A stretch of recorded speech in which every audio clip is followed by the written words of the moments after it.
It is only a transition to a different sphere of consciousness. Carol Ann is not like those she's with. She is a living presence in their spiritual earthbound plane.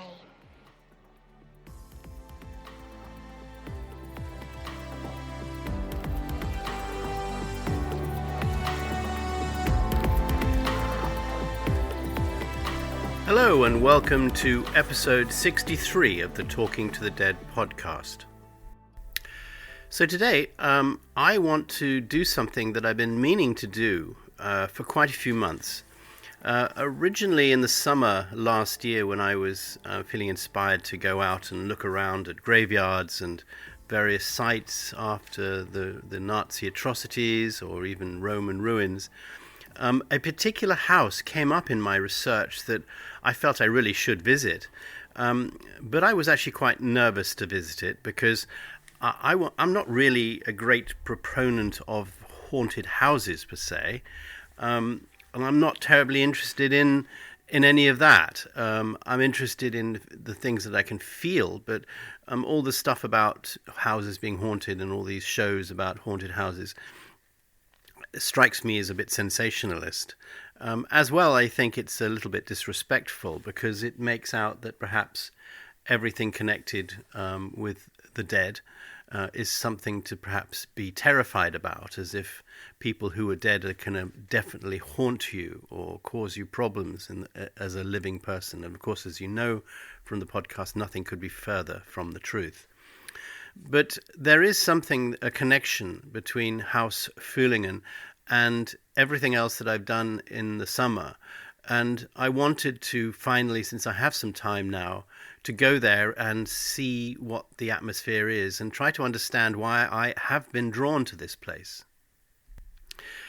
I will tell you a little bit about Haus Fühlingen, and I think when you hear about its history, you will realize, like I have realized, that there's a tremendous connection between the Melitton grave site, the grave site that I saw also near the hospital, which is going back to, I think, the 1100s. It also relates to being Jewish in Germany during the Second World War.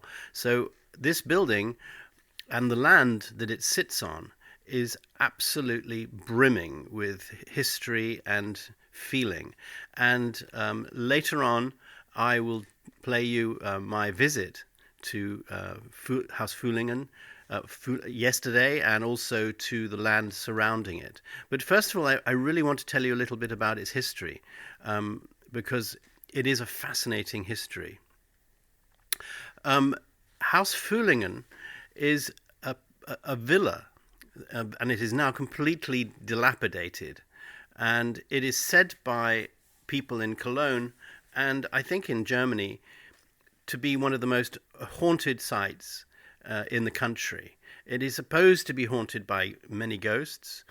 Now, opposite the street, there used to be a horse racing track that belonged to the manor. Now, I want to say straight away, I didn't know that when I went there, when you hear the recording later of me being there yesterday, because I went to what used to be the horse track, which is now called the Fühlinger See, which is a huge area of man-made lakes. But when I was there, I got a tremendous impression of horses, and horses drinking, and horses resting, after battle, in fact. Rather different from perhaps racing horses, but I certainly felt the horses there. And I didn't realize that it was, once upon a time, a horse racing track. The manor house there at Fühlingen is very, very interesting. It was originally called the Palais Oppenheim, or the Villa Oppenheim, and it was built between 1906 and 1908. Now, on a large area of this particular race course, and now a lake, and the home, there used to be also a lot of history, going back even further than that. And let's start there. Way way, way long ago, back in 1288, and on the 5th of June to be precise, very near this villa, there is a little town called Worringen, or Worringen, and it's now part of the district of Cologne called Chorweiler. It's probably the northernmost borough of Cologne. And if you read Wikipedia, it can tell you a lot about what the war was about.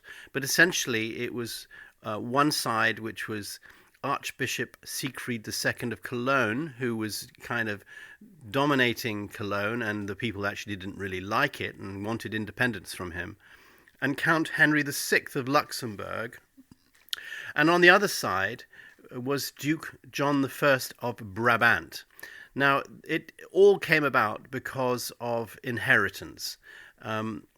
There was, as in those Middle Ages, everything was fought around male heirs, and various people, wanted to inherit it, and various other people then claimed that it wasn't theirs to pass on, or especially if they didn't have children or male children.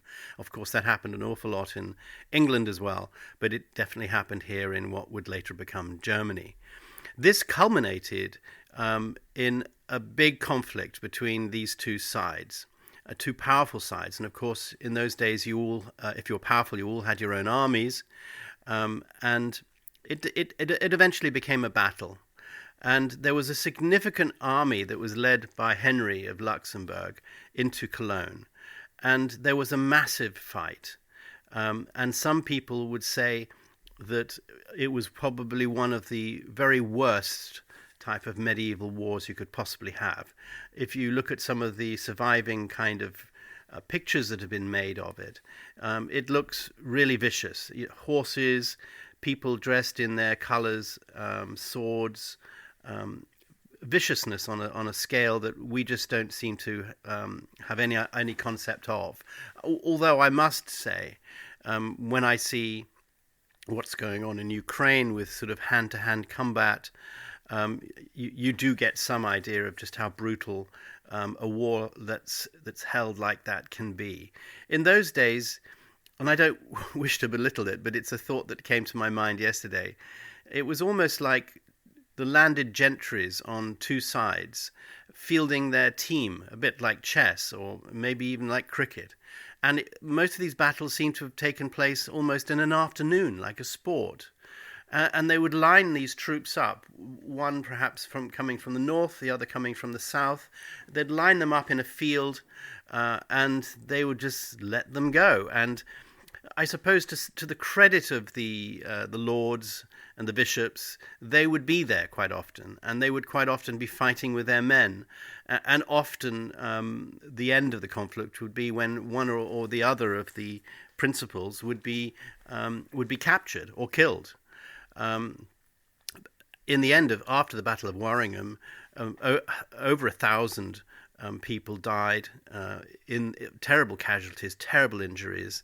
The Archbishop was captured and imprisoned, and it led to the freedom of Cologne, and really the start of Cologne being a very prominent place in what would later on become Germany. So that is what happened there. And for whatever reason, the Fühlingen house, was built in around about 1884 by Edward Freiherr von Oppenheim. He was born in 1831, he died in 1909, and he purchased about 186 acres of this land from the municipality of Fühlingen, and he decided that he was going to build a stud. He loved horse breeding, he loved horse racing, and he wanted to build a stud and a beautiful house where he would breed his horses and live. And that is the Haus Fühlingen as it sort of exists today. Now, the Oppenheim family was Jewish, and they were running very, very active banking businesses, already in Frankfurt, I think in Cologne, and the descendants of the Salomon Oppenheimer people had been bankers throughout Europe for many, many years, many hundreds of years. Now, obviously, even in the times of 1904, business opportunities for Jewish people were very great. But even then, there were certain prejudices about Jewish people owning land or owning businesses. But in the end, because Oppenheim became one of the largest private banks, he had a tremendous amount of power, and he was admitted into the Cologne Chamber of Commerce. And many of his family served on the Cologne City Council. In addition to that, his wealth enabled him to be recognized by Austrian and Prussian barons, and they were named as the von Oppenheims in the 1860s. They also, or their foundations, the Oppenheim's foundation, helped build the very first synagogue in Cologne. And in addition to helping build the very first synagogue, believe it or not, they were also very, very supportive of the completion of the Cologne Cathedral in 1880. So quite ironic in a way that a family that would end up being very dominating in the banking business and in the financial community as well as the social community ended up being so discriminated under the Nazi regime. And in the Nazi era, they were discriminated against and were called second-degree mixed race. And the bank was classified as Jewish. So in those days, they had to find a non-Jewish trustee who would come and take over the bank in all respects from the Jewish people. And a chap did come along and do that. Eventually, of course, over the years, that bank did finally fold and eventually became a part of Deutsche Bank. But this manor house called Villa Oppenheim, or Haus Fühlingen, dated, as I said, around 1880, comprised of 2.5 floors and had a big open staircase, a stud, all sorts of things connected to it. And this stud farm did very, very well and produced amazing horses. In the end, though, it was forcibly sold to the SS in the Nazi time in 1942. And it was then used by that city of Cologne to house forced Polish workers. You would see that's a rather strange thing to have done, given the fact it must have been a very, very grand house. But for whatever reason, that's exactly what it was used for. And I suppose from that moment on, it became increasingly less grand and more disused.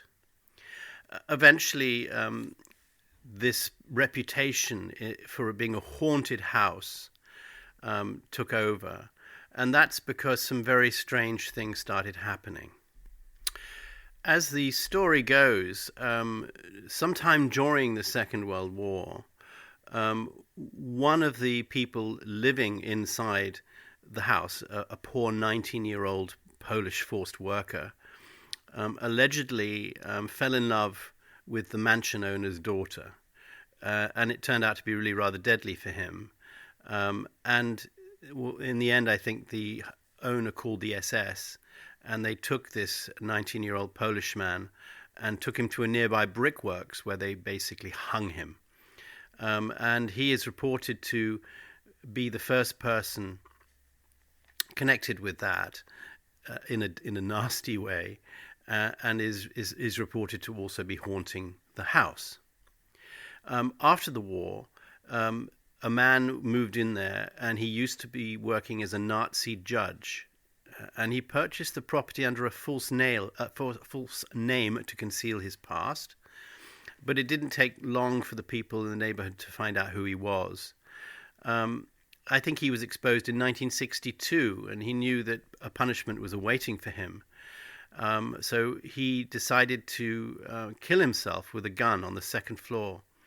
I believe there are reports also that although this Nazi judge may have done horrible things, and although he may perhaps still be haunting it, I think there's that feeling that of all the people that he probably condemned to death, all the terrible crimes he must have committed during the war, which might have even involved various places that I visited, like the SS Gestapo Center.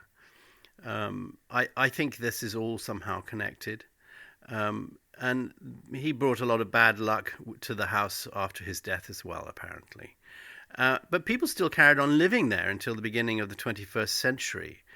But eventually the house did shut down in 2000. I think there was an old widow who lived there. I think there were even some tenants in there. I think later on they found that some other person had basically committed suicide on the second floor. I think a young man had committed suicide there. So yes, it's become known for really rather nasty events. Now, over the years, various investors and fake investors have tried to raise considerable sums to refurbish Haus Fühlingen for whatever reason. I suppose it's not a million miles away from Jimmy Page and everybody who tried to buy the great big house in Loch Ness that we've talked about in other episodes, that Aleister Crowley used for his Abramelin ritual. There is a fascination with houses. I think it's a fascination due to the atmosphere and the history. And I suppose if you're particularly interested in the occult, you perhaps feel that, like I did, that you could visit something and feel something. But generally, people I would have thought wouldn't want that if they're going to build their family homes. But I think perhaps they probably tried to keep the history quiet. There was an awful lot of rather uncertain proposals that were given to develop it into luxury apartments and even a hotel, but nothing has ever happened. I think even as recently as 2023, it was considered that something was going to be happening there. But I just came back from it yesterday. It is completely derelict and overgrown. I can't imagine that it's ever going to be worth doing anything other than demolishing it. It is it was, I think, a listed building for all those historical reasons. But I had read somewhere that it has now been delisted because of the state that it's become. It is completely disappeared behind overgrown brambles, and it's just really nothing worth saving, I would imagine. So if you're interested in this sort of thing, you've probably got a very few months or years to come and visit Haus Fühlingen before it's finally demolished.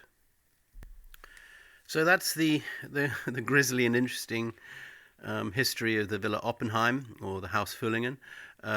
And now I'll just play you my trip there yesterday, which was quite interesting. And I hope you enjoy that. Afterwards, I'll just round it off with a few more things I wish to talk about that have been happening. So here I am, Haus Fühlingen. This, as I've just been telling you earlier, is considered by many to be the most haunted house, I think, in Germany, for all the reasons that I've already described. So getting here finally, it was a very easy bike ride. It took me about an hour and 20 minutes. It's about 18 kilometers from where I live. Yes, the house is completely derelict. It really is quite spooky in its way. It's a beautiful sunny day. The house is, as you'll see in the photograph, very sort of, it looks like 18th century, maybe. Typical 18th century brick German building. It's quite a spread out building. It's got a central column and then sort of two houses on the left and the right surrounded by walls. But it's completely overgrown now. It looks like they've set fires in here and people have spray painted the walls, and some of the windows have been bricked up. It's looking very dark, no windows anymore. It's just black holes in the walls, which looks very ominous. And you can't really get to it. I don't want to really, because it's surrounded by brambles and thorns. And although there are loads of kids who obviously play here, and I can hear them screaming and pretending the ghosts are catching them and all sorts of things, I don't think it's a very nice place to go and visit, because it's probably pretty dangerous in there, very, very derelict. And as I said, I'm sure it's just used now for kids to hang out and drink and do whatever kids do. And I can see bonfires and things lit around here. And although it's on a busy main road leading out of Cologne north, it is in a very isolated park. But obviously it's a park that's used by people for walking dogs and generally having a good time. But this is the famous forest where so many thousands and thousands of people were killed all those years ago. Now I can see a kid. He's right in front of me.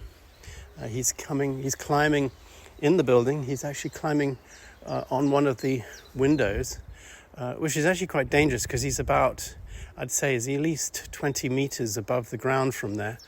But he's just climbing with great abandonment, as I think kids do. I mean, kids don't necessarily care about what they feel or what happened there, or if there's any malevolent spirits or anything left from all the various dark things that have happened in and around this house. And you can hear the kids there.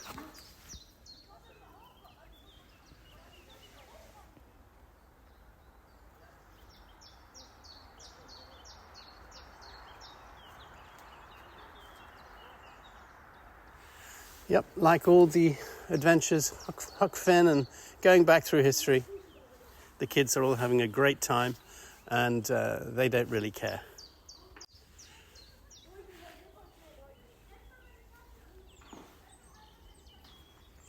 So I'm just going to cycle around a little bit and try to find somewhere where I can sit, where I can feel some energy, and I'll be right back. So I cycled just a few minutes, not even a minute, away from the house. I can see the house in the distance now through the trees. And I found a collapsed tree that I can sit on. But what I wanted to mention, immediately that I came to this collapsed tree and I just parked my bike, I had a tremendous sense of soldiers. I really did. They're all standing around me, hundreds and hundreds of them. And I can't see them. What I can see is the trees. I can see the trees that are still pretty naked from autumn. And some of them have leaves growing on them. A lot of them are dead. A lot of them are starting to show leaves for spring, but a lot of them seem to be dead and tangled. And these trees do look very sinister in a way. They don't look particularly pretty. The forest looks still pretty empty, crisscrossed with various paths in between these trees. I can see a field ahead, which I'll be going to in a minute, but I did want to mention that. I did sense that I'm surrounded by soldiers. They're all standing there. They're all standing around me at attention. I can't see them per se, but I can feel them, and I can sort of see them in my mind's eye. Almost directly, they're standing where the trees are. And I wonder why that is. I'm getting that sense that is normal, that is a logical thing. There is a certain amount of life and energy that's coming from the ground through the trees. And I'm feeling that it's normal for fallen soldiers, perhaps, in this particular case, to attach themselves to a tree, or their energy to a tree. Although I'm sure these trees weren't around all those hundreds of years ago. But perhaps it's a way of them reflecting their energy to me through something living. They're using the tree, perhaps, I feel, as a way of coming into my senses. But they are all around me. It's not threatening at all. It's just, again, like I probably felt in other places, there is energy of them there still, of whatever happened, the terrible things that did happen, and the mass murders and the killings here. And I'm just getting a sense of the scale of the thousands and thousands of dead soldiers, the people that died here, all represented by the thousands of very bare trees.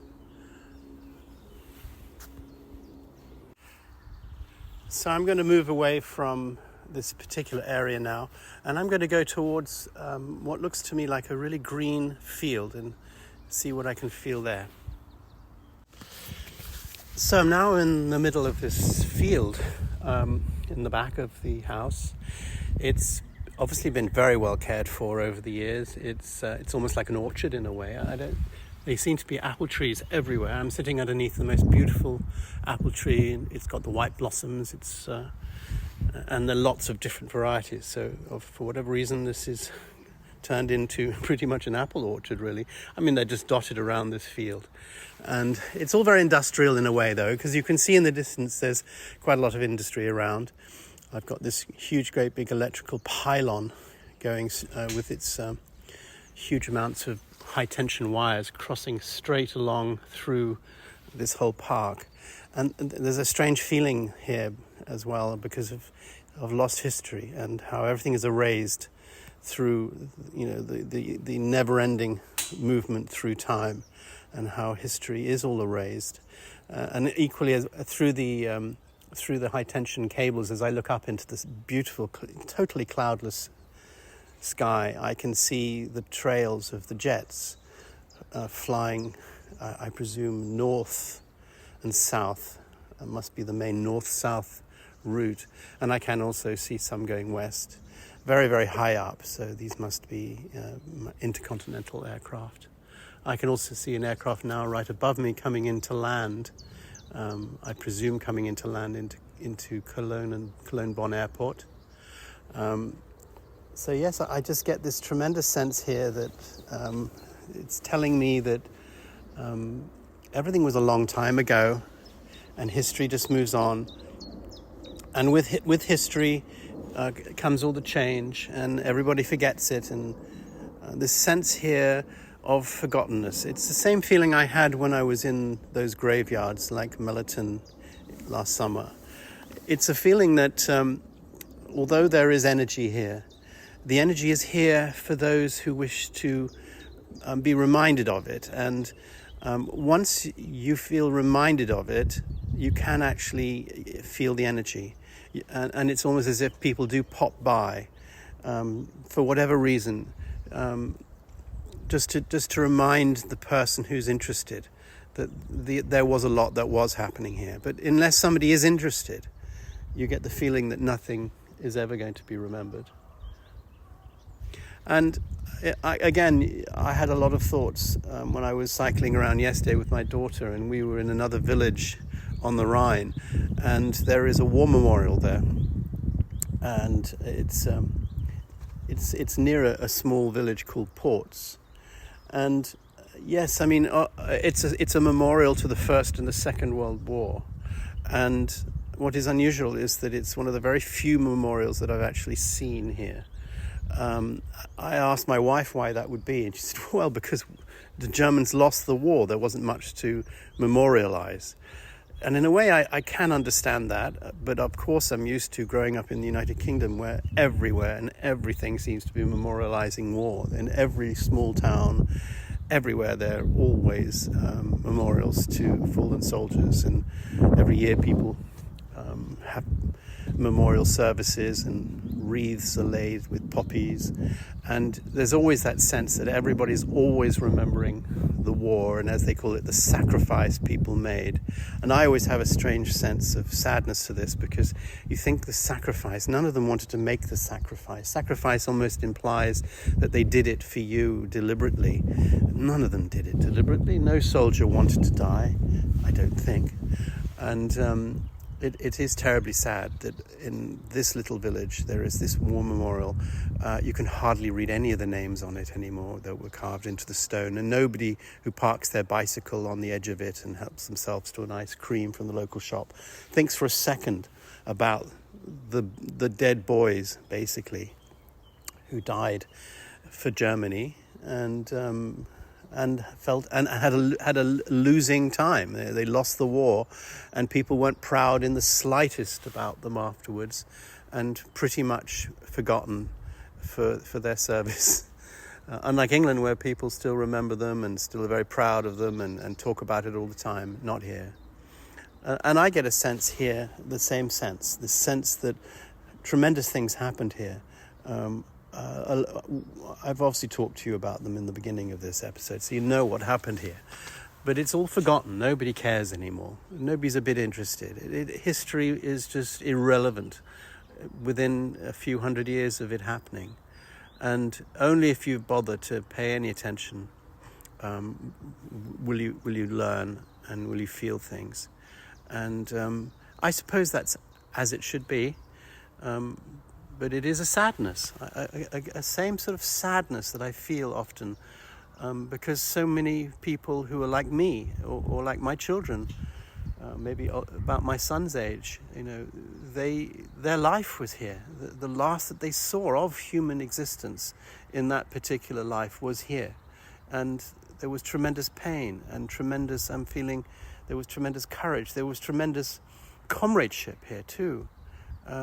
There was friendships made, last speeches, poetry, singing, eating together, comradeship. The last things were happening here to these young men. And nobody really even thinks about it anymore. And most of these men, I'm sure all of these men, apart from a few perhaps senior people, have been completely forgotten to history. So yeah, that's the memory of it. I don't feel anything bad here, by the way, at all. I as always, I feel a tremendous warmth. I always feel so welcome whenever I'm here amongst all the horror that must have happened and all the death and the destruction. There is a tremendous sense of peace here, and there is no sense of horror. There is no sense of evil or anything. It's just I'm being told in a way it was just the thing that humans do best, which is to kill each other in wars. And although we've tried our best not to do it in the last 40, 50 years, it's still happening everywhere. And there is just something so fundamentally normal about humans doing that to each other. And all the people who were involved were just mothers and fathers and brothers and sisters and uncles and aunts. And how could they ever be evil? How could they ever be anything other than just normal people who got hooked up into having to fight for a side and in many cases died doing it? I do sense that feeling here of just peace and tranquility, but forgetfulness. There is no memorial here. You don't see it here. There's no sign to tell people just quite what happened here. There's nothing around the house that would indicate that house is the most haunted house in Germany and all those things happened there. It's just completely derelict. There were fences that were obviously erected around it, probably to keep the kids out, but they've obviously climbed over the fences and knocked them down. There's signs about telling people that this is a place to walk your dog, and by law you can walk your dog here, but nothing about what happened here. What incredibly historic things happened in this site. So now I'm just a short ride away from the Haus Fühlingen. I'm now at the Fühlinger See, which is an artificial lake that was constructed here in about 1912, I believe. And it was constructed by dredging, I presume, the battlefields. And because of our proximity to the River Rhine, before long, all these big holes in the ground started filling with water. And so they've created these artificial lakes, which are used for all sorts of things, for scuba diving, swimming, and I think nearly 80,000 people come swimming here in the summer. Most beautiful if you want to come and have a look. But again, the reason I was drawn to this was just how land has been reused, and with knowledge of what happened on this spot. Probably in those days it was extremely boggy and watery, and people were mired in the mud, and their horses were probably all stuck in the mud, and everything was slowed down in the battles. I get that sense. I got that sense as I came here. that not only did people come here to drink water, although it wasn't as it is now, they came here for their horses, and there was also some encampments here that people were looking after their horses and giving them water.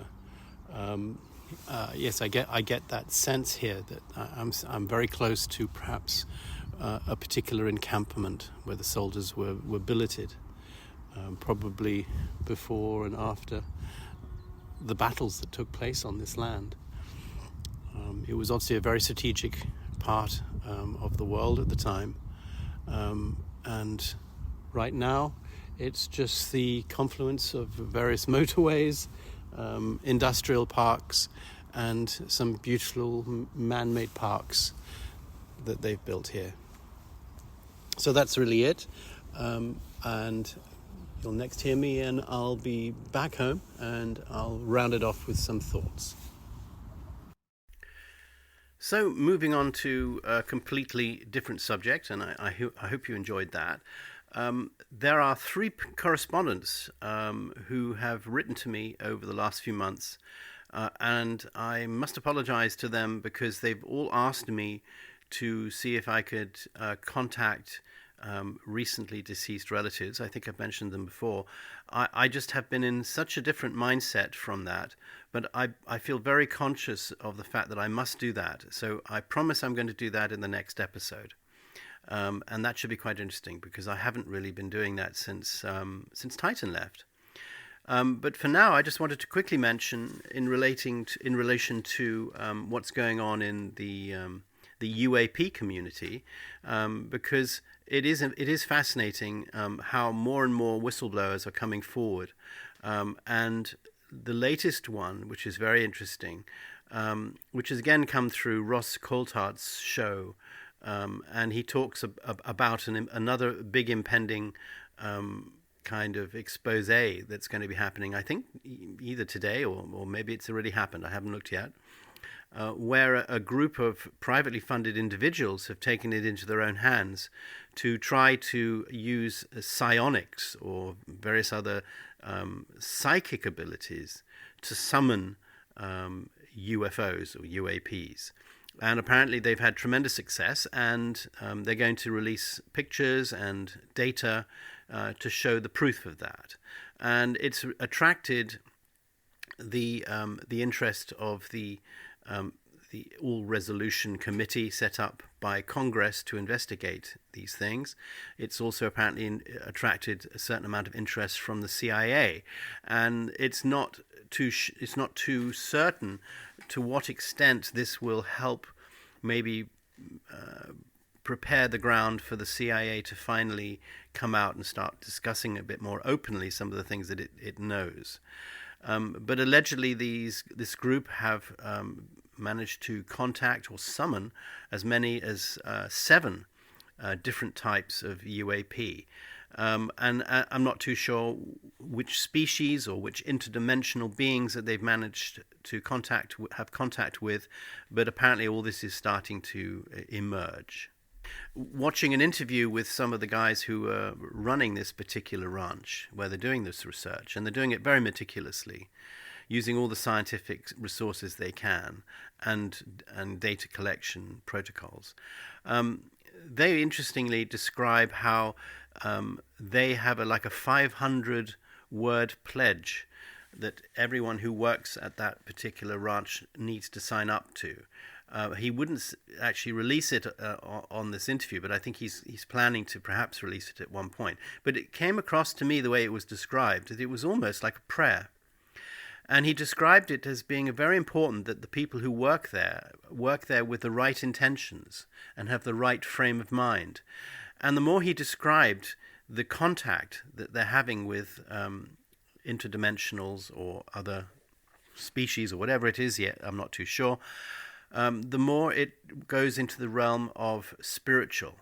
Now, they're very cognizant that there is a movement in America that worries that maybe some of these beings, as we found out with Lacerta last week, may be connected to what they would call evil or the devil or some form of malevolent force that has been around human existence ever since the year dot. And there is a certain amount of care and attention that if there is a malevolent force, and we may have characterized that as evil, or maybe even connected to something we would call the devil or Satan, they have to be very careful about looking after themselves and spiritually, being careful, making sure that they're not somehow possessed, which, yes, possession is the old-fashioned word for basically mind control. And they're also very cognizant of the fact that they have to obey certain protocols, and they must be seen to be of a good frame of mind, that they are doing things in a positive way, that they're doing things because they want to help humanity. They want to do it for the betterment of people. It's not to be done perhaps like Oppenheimer was doing in the famous research for the very first nuclear bomb, and how the technology, which, although very interesting physics, eventually did turn into a bomb. And poor old Oppenheimer, from what I've read, spent the latter part of his life, much to the anger of the United States government, trying to stop people from using his technology, or the technology that he and his team managed to develop. And he would be talking against nuclear proliferation and the dangers of potential nuclear war.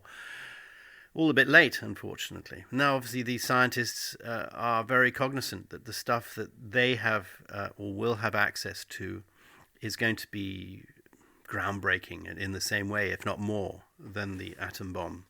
And they have to be very careful what they say and do about it. They don't want to just expose things and subject America or the world to a security problem. They're very cognizant that they have to work closely with governments, but they don't want to feel that they're in the government's hands, because that's going to lead to continuing cover-ups. But they are very aware that there's no point just coming straight out and saying, look what we've got, because it could cause untold, unimaginable issues. So that's all coming up as well, which is really fascinating.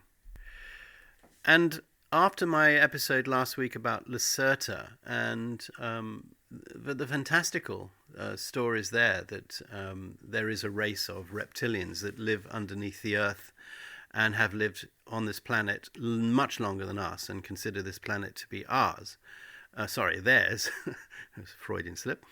I received a message from another podcaster who, I haven't listened to it, but she wants to talk about the Hopi Indians, who allegedly had a race of ant people that came out of the ground in their cultural history and helped them thousands of years ago during a crisis. I'm not too sure what crisis it was. It may be some sort of drought or catastrophe, but they actually helped the Hopi people.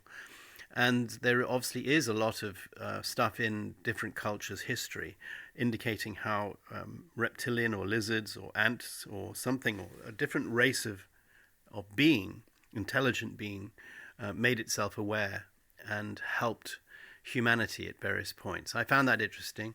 And of course, in the podcast, I believe they hope that if there is a race of, let's say, reptilians, such as Lacerta, that they are there going to try to help us in whichever way they can. And lastly, I was reading something about CERN, which is the huge underground particle accelerator that exists on the Swiss-French border. It's been closed for a few years because of an upgrade, and there is talk that they're going to build CERN, I think 3, which will be completed in about 10 years' time. Obviously, they need billions of funding, and one wonders what is in for these scientists that is so important to smash atoms together that governments are prepared to spend billions and billions building these things. Well, it can only be that there is something that is fascinating about it beyond just the physics, but what perhaps they're capable of discovering. Now, there is, of course, the conspiracy theories that claim that they're creating black holes or they're creating portals to other dimensions, or that they may even discovered time travel or the ability to see back into time using this machine. I have no idea, and I don't think I'm going to find out in any time soon. But what is fascinating to me is that the governments are continuing to want to discover more and more about the particles that make up what we call existence. And there is a lot of talk at the moment that with the use of these amazing space telescopes like the James Webb Telescope, as well as with these particle accelerators, it's really opening up scientists' minds as to how the universe is created, to the point that they're discovering that the visible universe really is only a fraction of the universe that exists, or universes, the multiverses that exist. And we've heard all that before. That they believe that many universes will exist that are not made of matter, that are similar to the matter or identical to the matter that we're used to. They could be made from antimatter. And this antimatter cannot coexist with matter. Or they could be made from dark matter, which apparently makes up the vast bulk of matter in the universe. But all of this would indicate that although these amazing telescopes are shortly going to be able to show us so far back in time, like a time machine, because you'll be able to see the beginnings of the universe, the origins, the Big Bang. But beyond that, of course, is, well, yeah, okay, so we can see the Big Bang, but what happened before that? And of course, what happened before that was another universe, and probably before that another Big Bang. But that's only one universe. There must be thousands of universes that are existing with various happenings and with their own planets and solar systems. And all of this is now being discovered by our science. So it's fascinating to me, and I'd love to end just on this note, how this podcast started off as Talking to the Dead, and I felt drawn to talk to dead people, and I still am. But then it led to how an understanding of what happens to us after life has to be part of an understanding of different interdimensions or different dimensions. And within these dimensions, these many dimensions, exist many different dimensional beings. And we are a multi-dimensional being that has a physical body at this particular point.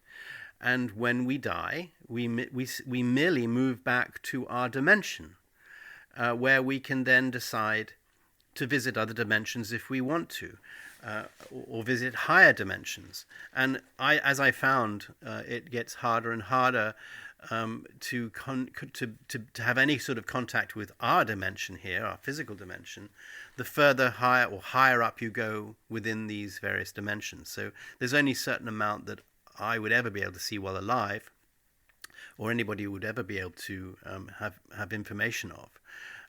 But it's fascinating how this interdimensional aspect to existence is now being corroborated and discussed in terms of the UAPs and the UFOs, and how many of these species that are visiting us do not live within our dimension. They live in another dimension, as much as we are when we die.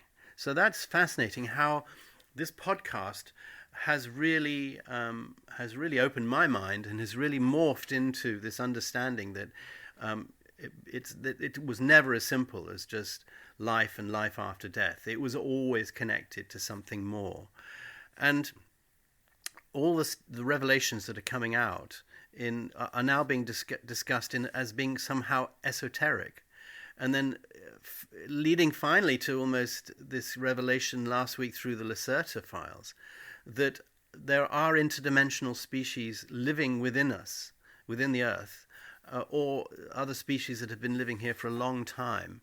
And they are all connected to our world religions and the formation of our world religions, and even maybe the formation of our species as Homo sapiens.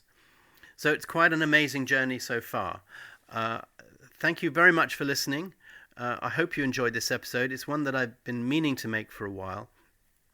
And next week, I promise, or in the next few days, I promise to visit the next 3 ladies who have been kind enough to write to me. The three ladies in question, one is a lady called Anna, and she lives in Austria, and I believe she's 17, and we'll talk a little bit more about some of the experiences that she has had. And also then I want to talk to Sunny. She very much would like me to help to connect with her father, who sadly died. And lastly, Maria, who's also been listening to the podcast for a while, and her father died 40 years ago when she was 20, and would love to get in touch with her father. And very lastly, actually, there's the fourth, is Beth. And Beth has been writing to me, I think back in March.